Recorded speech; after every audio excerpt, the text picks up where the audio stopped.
Hello, good day mga bossing. Welcome uli sa ating channel. Ito na naman si Kuya para magbahagi ng panibagong kaalaman. Ang pag-aaralan po natin sa bidyong ito mga bossing ay ang tungkol dito sa Civil Engineering BIM Knowledge. Yan po yung step by step na pag-aaralan natin sa bidyong ito. Ang tungkol po sa bakal ng biga, sa konkreto, sa splicing, sa development length at iba pa. Isama na rin po natin no, yung behavior ng biga at saka yung iba't ibang detalye sa stirrups ng biga. Isama na rin po natin yung design ng biga, yung iba't ibang grado ng bakal at ano po yung dapat i-considera pag magdi-design tayo ng biga. Kaya ito pong topic natin dito sa BIM knowledge, no? Napakaganda po ng bidyong ito. Marami po kayong matututunan sa bidyong ito tungkol sa biga. Kaya dapat nyo pong panoorin itong bidyong ito magmula sa umpisa hanggang sa dulo. May matututunan po kayo sa video natin ito. Umpisahan natin mga bossing no, dito sa behavior ng biga. So kung napansin nyo itong biga meron siyang line sa gitna. Ito po yung x-axis. So, ito po yung pinakagitna ng biga. Ito po yung tinatawag na neutral axis.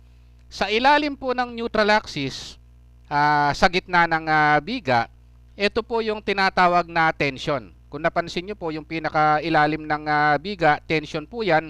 Yung pong nasa taas, yan po yung compression. Pag meron na pong load yung biga. O pag meron na po siyang bigat na dinadala. Samantalang sa may bandang dulo po ng biga, kabilaan, ito po yung at support, no? Ito po kasi yung midspan sa bandang dito po, no, sa may bandang poste, ito po yung at support. Sa may taas po ng biga sa at support, ito po yung tension, no?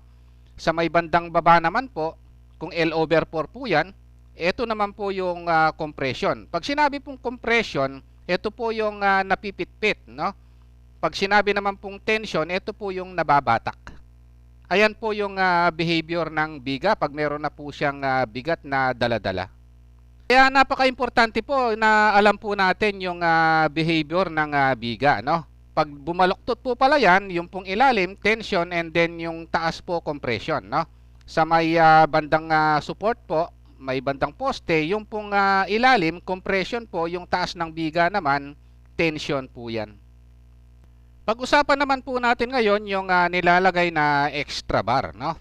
Kung maglalagay po tayo ng extra bottom bar sa may gitna po ng biga. Kasi po yung tinalakay natin kanina, tension yung nasa baba. Kung saan po yung tension, doon po natin nilalagay yung extra bar, no? Ang tawag po dito is extra bottom bar. Since kanina sinabi ko po na yung tension na sa at support nasa taas po, dito rin po natin nilalagay yung extra top bar. Ayan po, kasi po yung ilalim, compression, no? Dito po sa midspan, yung pong taas, compression, wala pong extra top bar doon, no? Dito po sa may malapit sa poste, yung mga extra top bar. Sa ilalim po, yung extra bottom bar naman at midspan.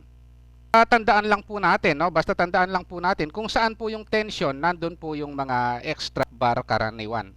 Common po yan. Kabaliktaran naman po mga bossing, no, kung maglalagay naman tayo ng splicing, no. Yung splicing po, no, dito po sa compression, no. Kagaya po dito sa midspan, yung splicing po ng top bar sa gitna po ng biga, no. Yung pong splicing naman ng bottom bar sa compression niyan, dito po sa ilalim naman ng biga sa at support, no. Sa ilalim po kasi po yung tension sa taas, no. Bawal pong mag-splice dun sa tension, no? Dapat panay po sa compression. Kaya sa midspan, ang compression nasa taas, nandun po yung splicing ng top bar, no? Yung bottom bar naman, ang compression niya nasa baba at support, o sa ilalim po yung splicing. Splicing po ng main bar yan. Ngayon tungkol naman po sa spacing ng stirrups natin sa splicing. Ang maximum stirrup sa splicing po, no? Ang maximum stirrups spacing po, no, sa may splicing 100 mm po yung maximum, no?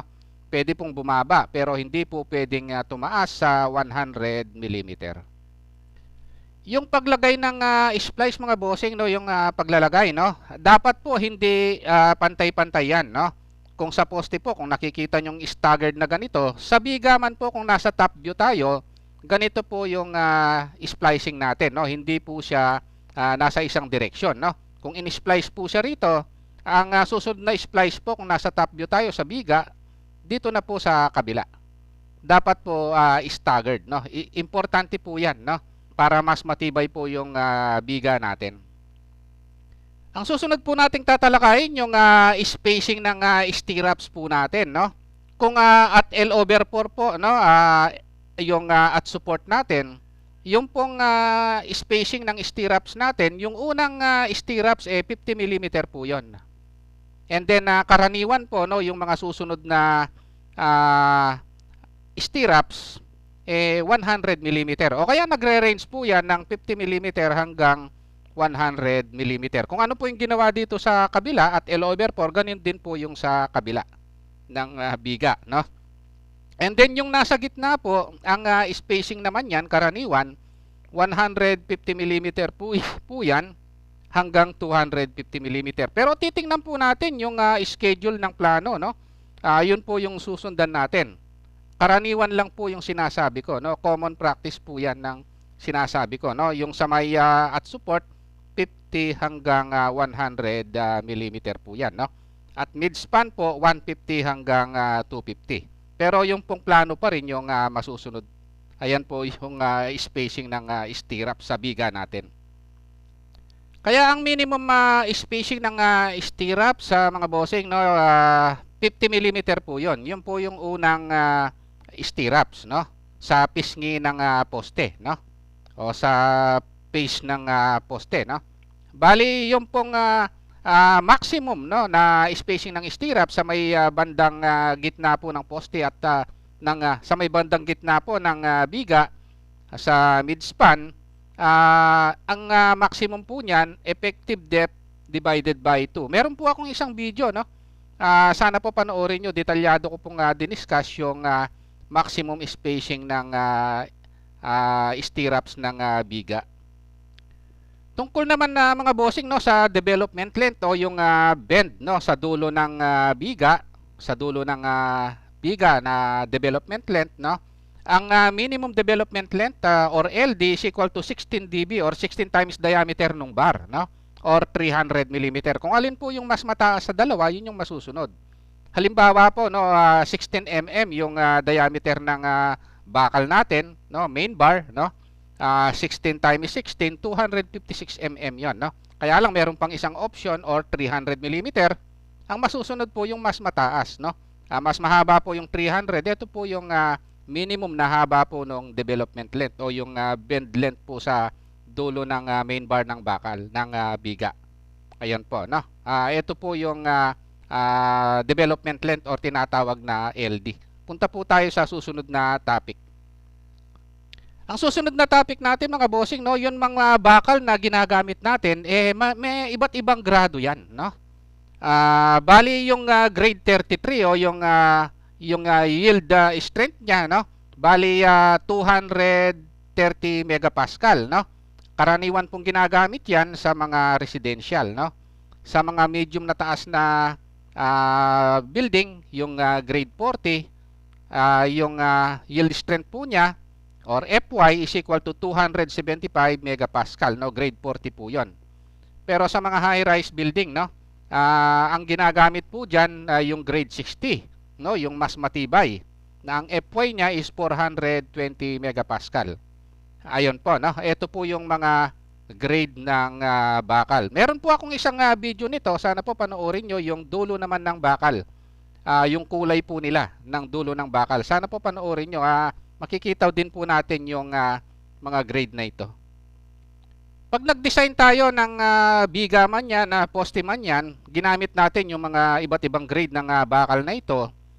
Meron pong minimum area, no, na kailangan po na dapat gamitin natin, no.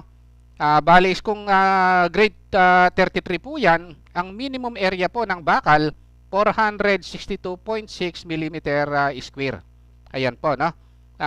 Kung mas mababa pa po dyan yung area, kailangan po magamit po itong minimum pag magdi-design tayo ng biga. Now, yung grade 40 po, Fy is equal to 275 megapascal. Minimum area niya, bali 387 mm square.